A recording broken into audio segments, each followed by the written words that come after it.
자, 이번 강의는 생명 시스템 첫 단원인데, 첫 단원은 이제 제목이 생명 시스템인 것처럼 생명이라고 하는 게 어떤 단계로 구성되는지가 맨 처음에 나와 있어요. 그 다음에 이제 세포의 구조가 나올 건데, 우리는 공통적으로 세포, 조직, 기관, 개체라고 하는 단위로서 생명체가 공통적으로 이제 단위가 구분되어 있다 이렇게 볼 수가 있고요. 세포라고 하는 건 첫 번째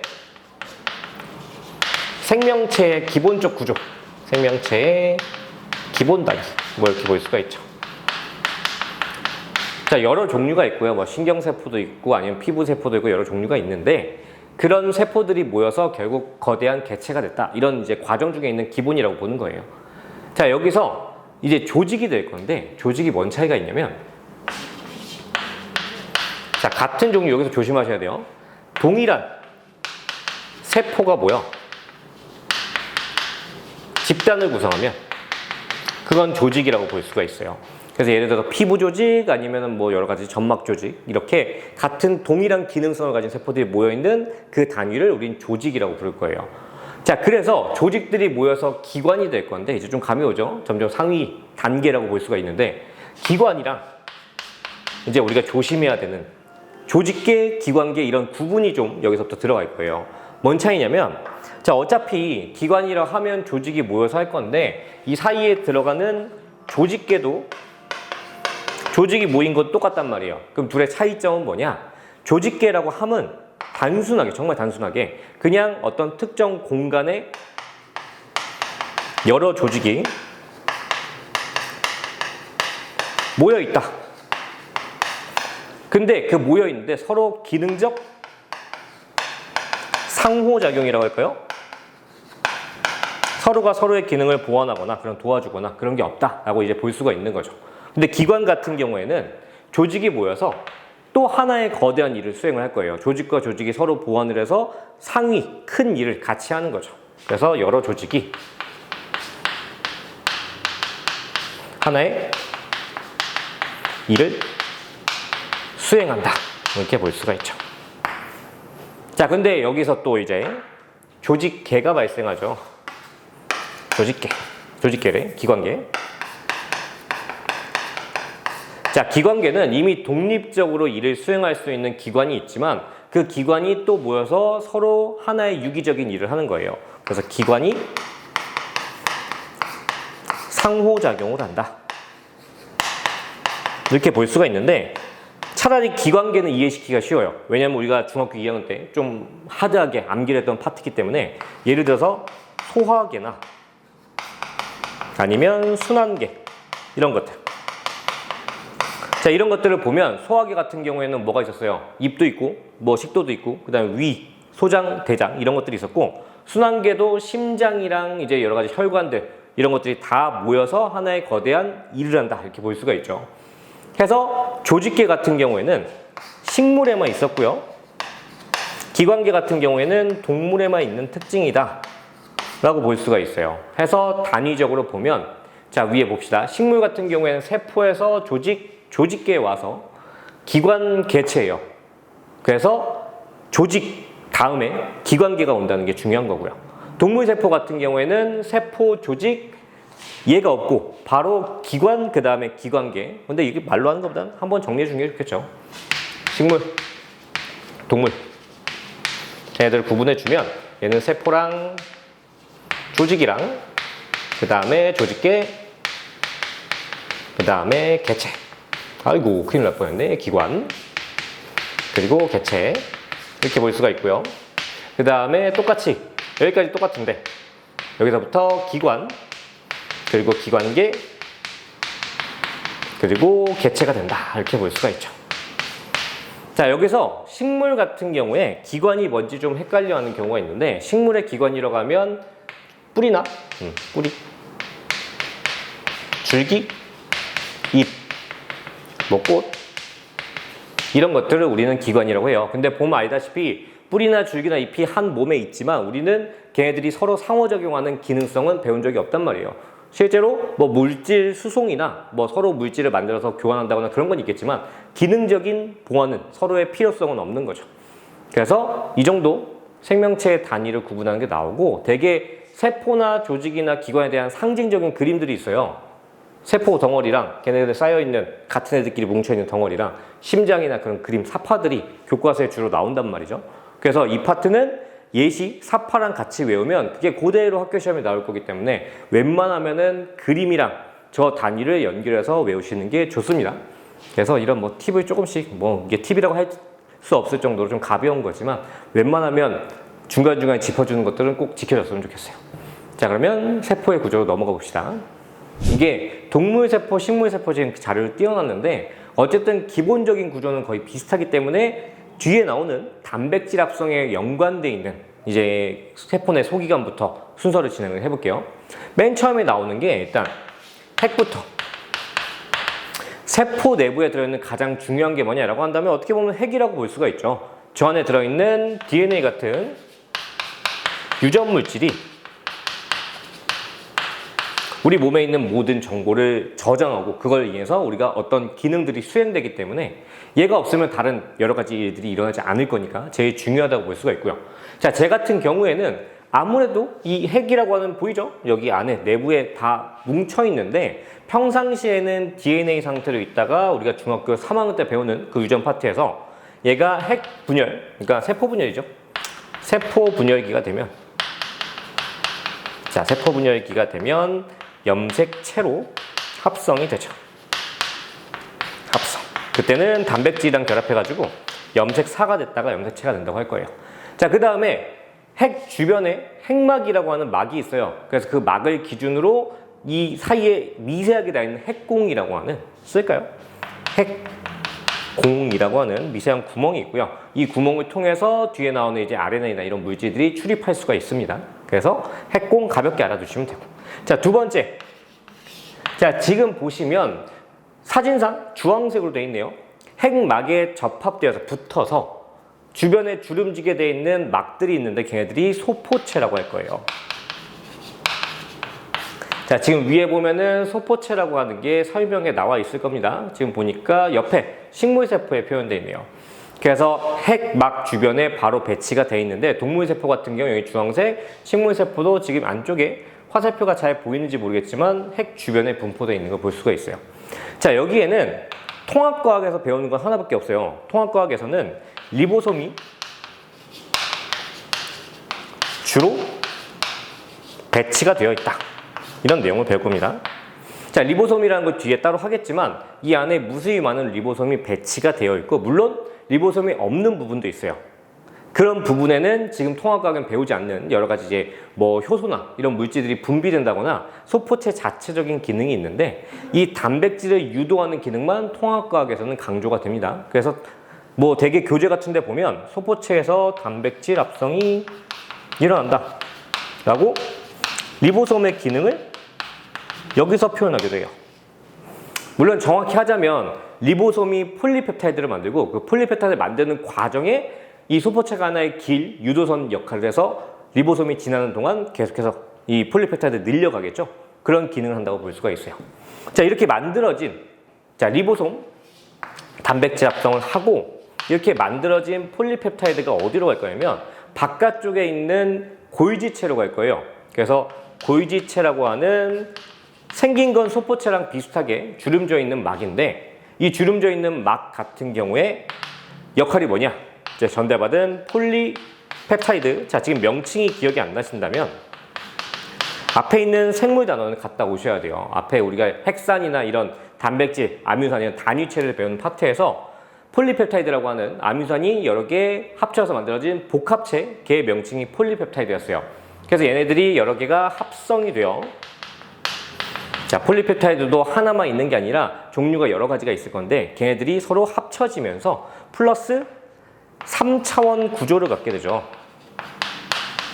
자, 우리가 단백질이라는 파트, 방금 얘기했던 그 핵산 파트에서 이 단백질의 종류가 결정되는 기준이 뭐냐? 아미노산의 종류와 수 그리고 구조라고 배웠단 말이에요. 그래서 그 3차원적 구조가 어떻게 되냐에 따라서 그 단백질의 성질이 달라질 수도 있는데 가장 큰 예시로 고기를 익힐 때 우리가 익힌 고기가 생고기가 될 수가 없잖아요. 그게 바로 3차원적 구조가 익히면서 펴져서 그 펴져 있는 게 스스로 뭉칠 수가 없으니까 다시 생곡기로 돌아갈 수가 없다. 그런 상황이 되는 건데 그걸 이제 가능하게 하는 과학적 기술을 이제 시도하고 있는 현상인 거죠. 현상이라기보다는 실이 맞겠죠. 현실인 거죠. 그래서 골지체의 역할은 이렇게 최종적으로 단백질을 완성한다고 볼 수가 있어요. 자, 흐름 잘 보세요. 핵에 정보가 들어있어요. 어떤 단백질을 만들지 정보가 들어있고 그것뿐만 아니라 우리 몸에 대한 모든 정보가 들어있고 거기에서 연결되어 있는 핵막에 붙어서 연결되어 있는 소포체가 리보솜이 주로 분포되어 있는데 그 리보솜은 유도하는 역할을 할 거고요. 리보솜 자체는 무슨 일을 할 거냐? 단백질을 합성한다. 이렇게 나올 건데 아미노산을 합성한다. 이게 정확히 하면 맞겠네요. 그래서 만들어진 게 폴리펩타이드였고 이 폴리펩타이드가 어느 정도 완성이 되면 골지체로 전달이 돼서 골지체에서 3차원적 구조를 갖게 된다라고 이제 마무리를 할 수가 있어요.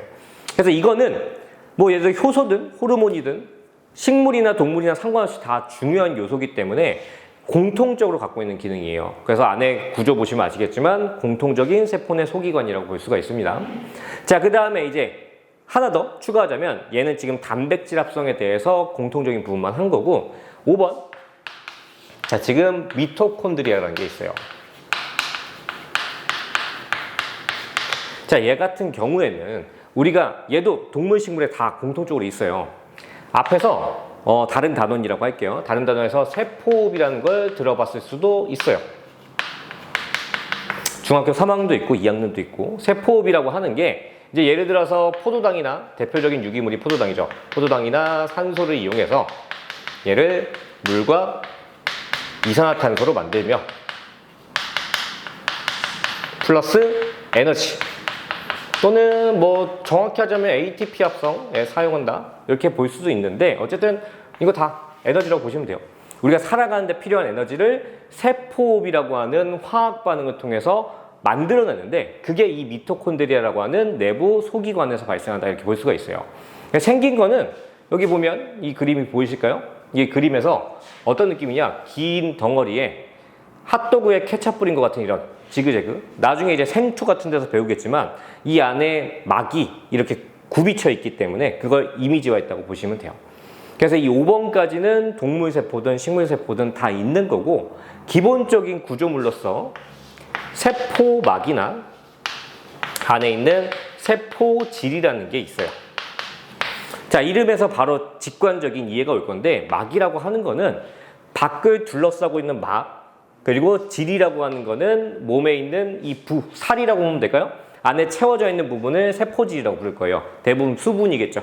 그래서 뒤에 세포막의 중요한 이제 기능성을 추가로 할 거기 때문에 막은 가볍게 넘어갈 거고요. 자, 일단 여기도 식물세포도 세포막이 있어요. 항상 오해하면 안 되는 게 바깥쪽에 세포벽이 있는 거 맞는데 그 바깥쪽 벽의 안쪽 면에 세포막이 붙어 있다고 생각하시면 돼요. 약간 뭐랑 비슷하냐면 우리가 달걀 먹을 때 삶은 달걀 보면 안쪽에 흰색 막이 있잖아요.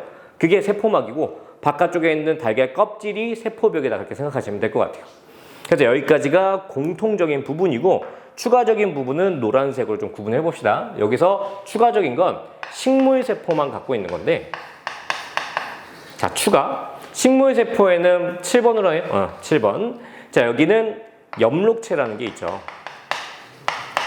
식물의 주요한 기능인 광합성이 일어나는 장소고요. 광합성은 위에 있는 이 세포 화학 반응식의 정반대로 구성되는 거죠.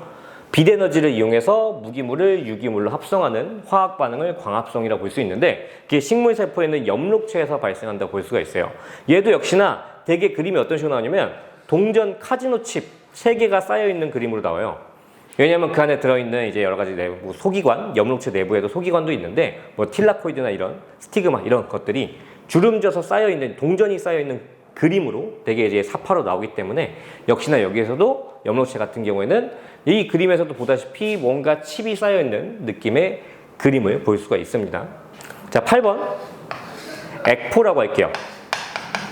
물주머니인데 이게 참 애매해요. 얘 같은 경우에 뭐냐면 동물 세포에도 액포가 존재하는 동물들이 있긴 한데 기능이 없어요. 이제 흔적 기관처럼 액포라는 기관이 남아있지만 걔가 기능을 상실한 것이 근데 식물 세포는 얘가 필요해요. 식물 세포는 이제 소화나 그런 기능이 없기 때문에 여기에 노폐물이나 아니면 색소 이런 것들을 저장하는 장소라고 볼 수가 있어요. 그래서 식물은 필요하다 이렇게 볼 수가 있고요. 9번 마지막인데 이건 뭐 흔하죠. 세포벽. 자, 식물 세포는 운동성이 없잖아요. 그래서 밑에 중력을 이기고 꼿꼿하게 서서 위에 햇빛을 잘 받아야 되니까 위로 자라기 위해서는 몸이 구조가 견고하게 버텨줘야 되는데 단단한 이제 셀룰로스 이런 성분에 의해서 벽이 형성돼 있죠. 근데 이게 뭐 이름이 벽이지 완벽히 단단하진 않기 때문에 외부 충격에서 부서질 수도 있고요. 단지 뭐 약간 샐러리처럼 탱탱한 그런 구조를 갖고 있다라고 볼 수가 있죠.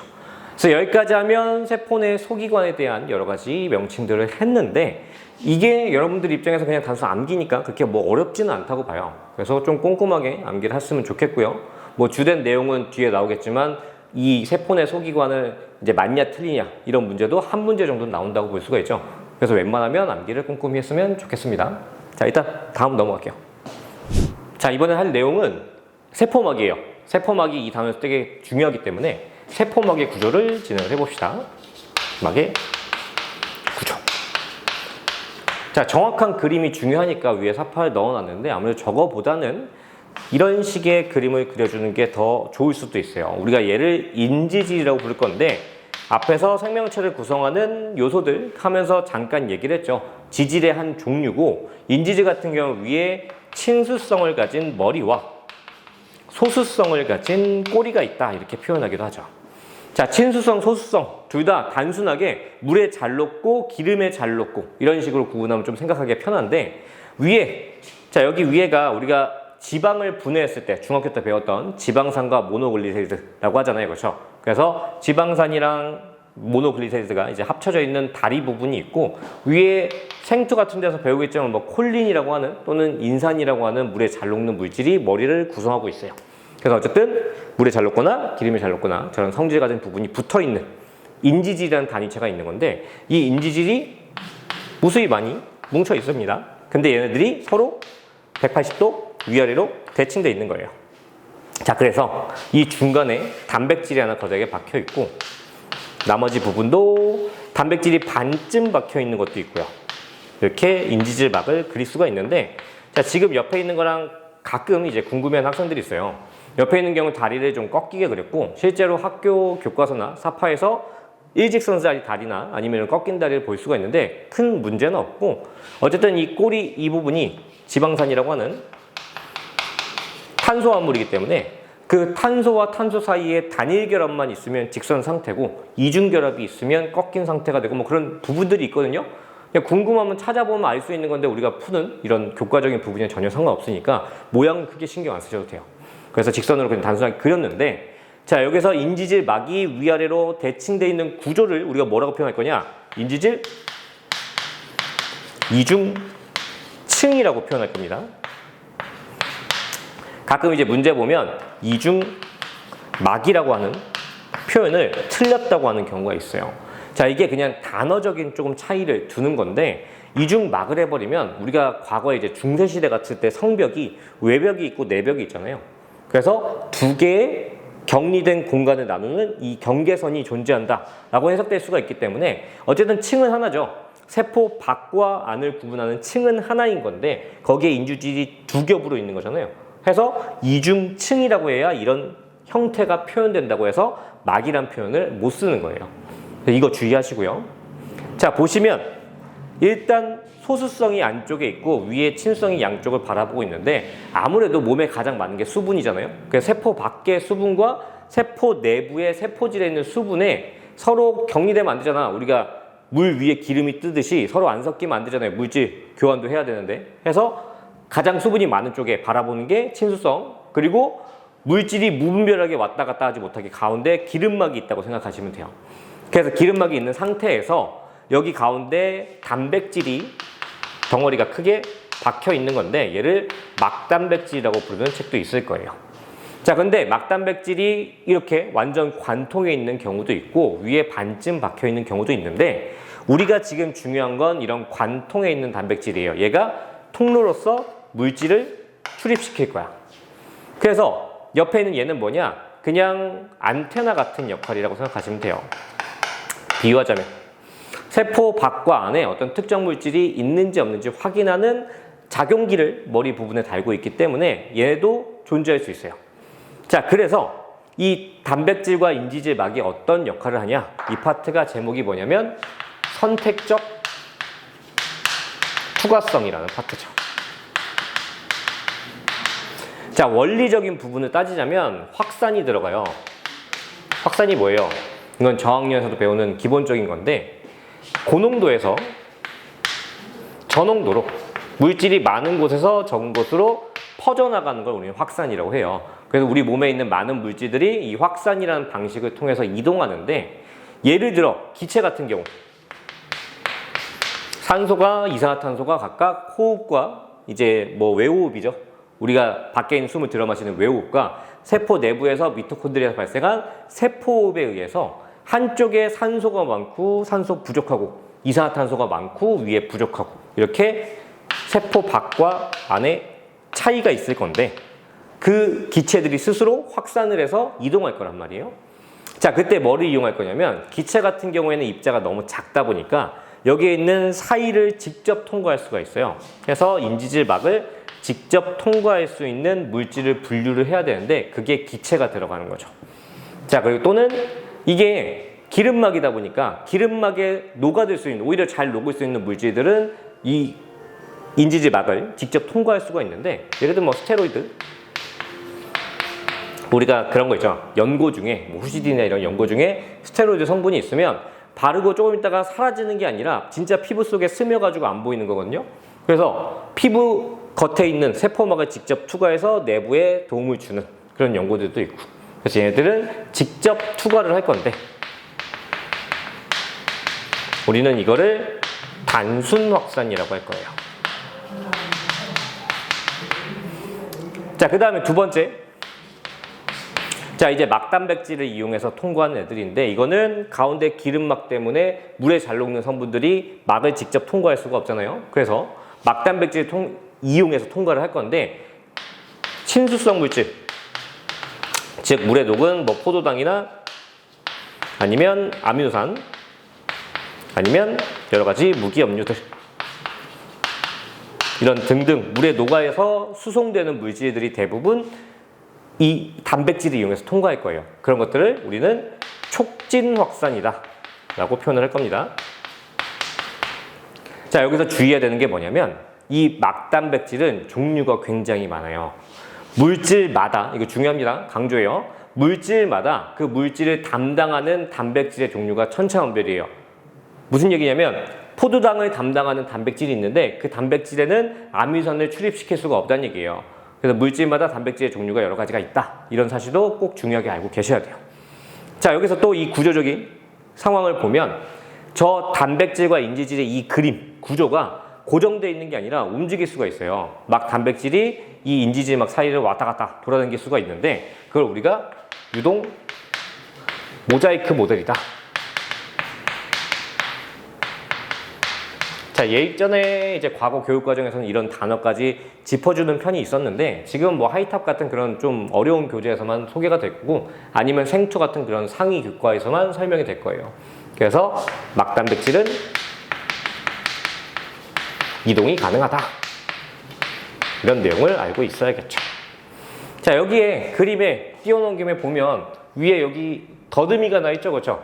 노랗게 솟아있는 막단백질의 더듬이가 나 있는데 걔가 아까 얘기했던 이 안테나 역할을 한다 이렇게 보시면 될 것 같아요.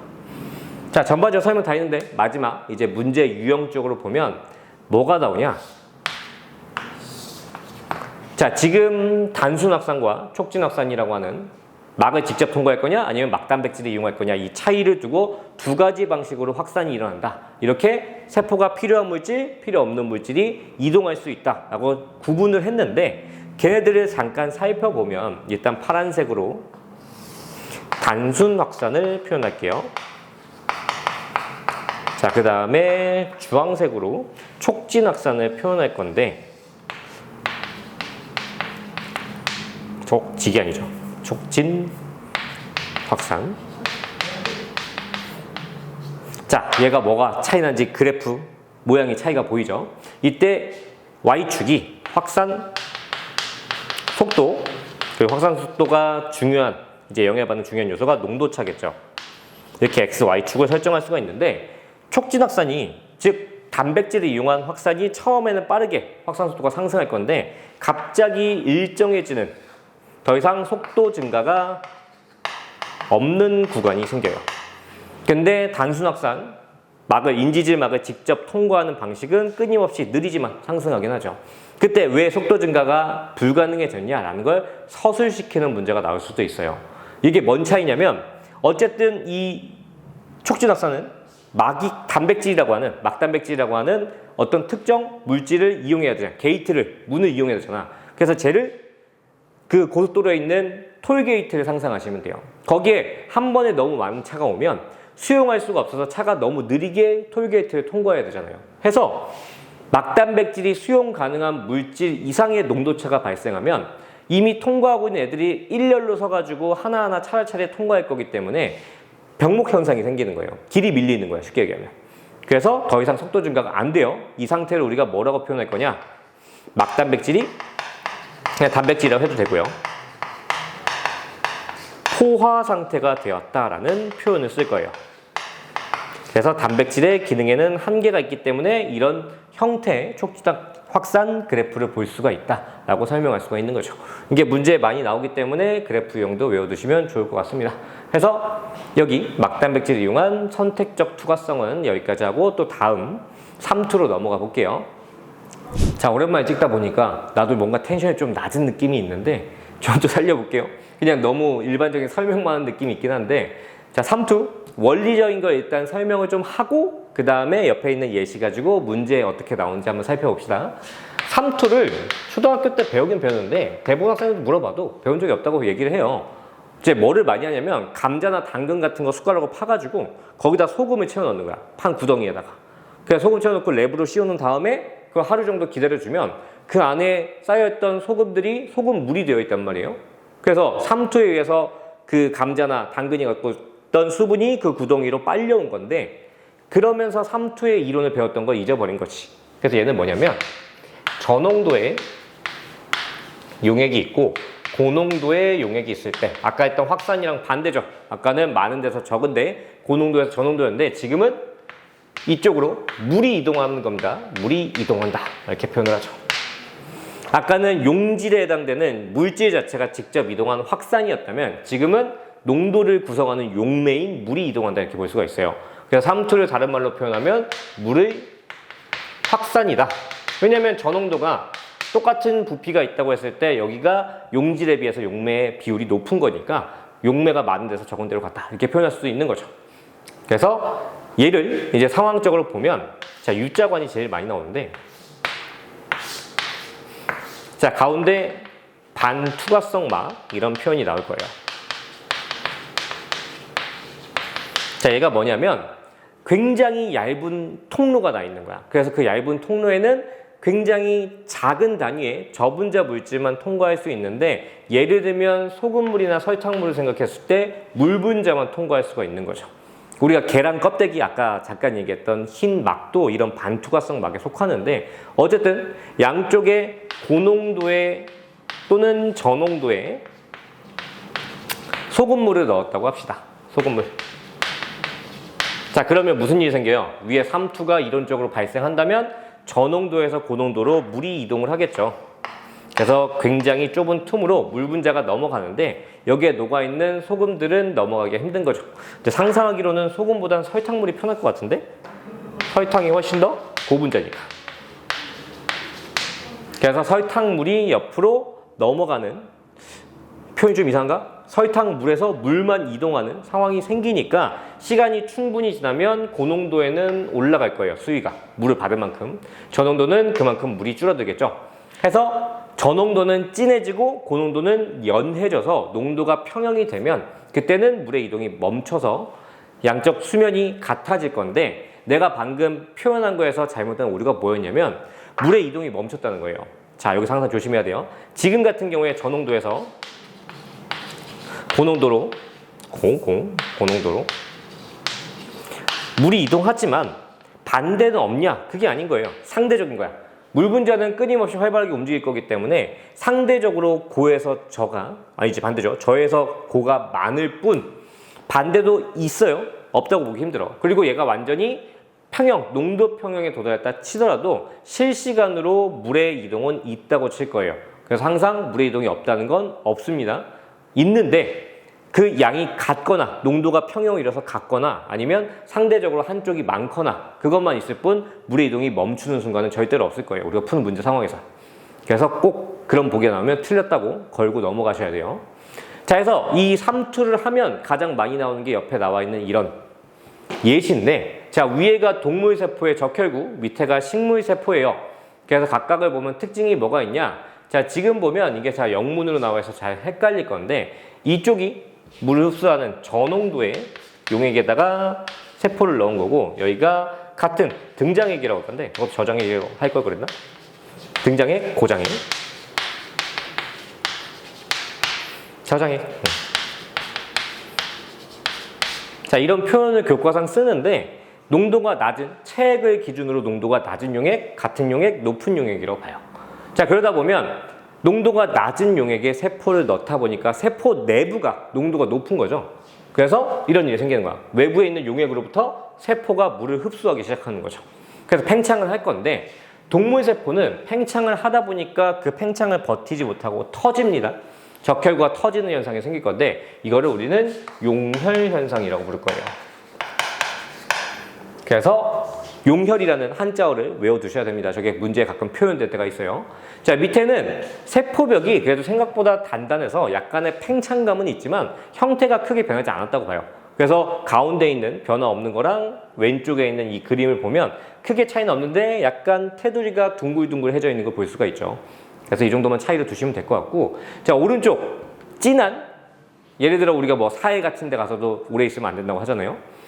진한 용액에다 넣었더니 오히려 세포가 가지고 있는 물을 뺏기는 거예요. 해서 적혈구는 완전 쪼그라들었고 밑에 있는 식물세포가 중요한데, 식물세포는 세포벽은 형태를 유지를 해요. 세포벽이 내부에 물이 충전되어 있는 상태가 아니기 때문에 물이 충전되는 세포질만 수축을 하는데, 해서 세포벽에서 세포질이 여기 그림 보면 이렇게 떨어져 나왔죠. 약간 신락같이 붙잡고 있긴 한데 굉장히 많이 떨어져 나와 있는 거 볼 수가 있어요. 그래서 이렇게 떨어진 상태를 원형질 분리라는 용어를 쓸 거예요. 그래서 보시면 아시겠지만 동물세포 같은 경우에는 저농도, 저장액에 넣었을 때 특징이 용어를 갖고요. 식물 같은 경우에는 고장액에 넣었을 때 특정 용어를 가진 특징이 생기고요. 그래서 이런 것들을 외워두시면 될 것 같습니다. 마지막으로 강조하지만 이 가운데 있는 동물세포, 식물세포, 이 등장액, 외부랑 내부의 농도차가 없을 때도 물의 출입은 항상 있어요. 단지 그 출입의 양이 같을 뿐. 그래서 그것만 주의하시면 이 파트는 쉽게 해결이 될 것 같아요. 자, 그럼 일단 한번 끊고 뒤에 있는 물질 대사로 넘어가 봅시다.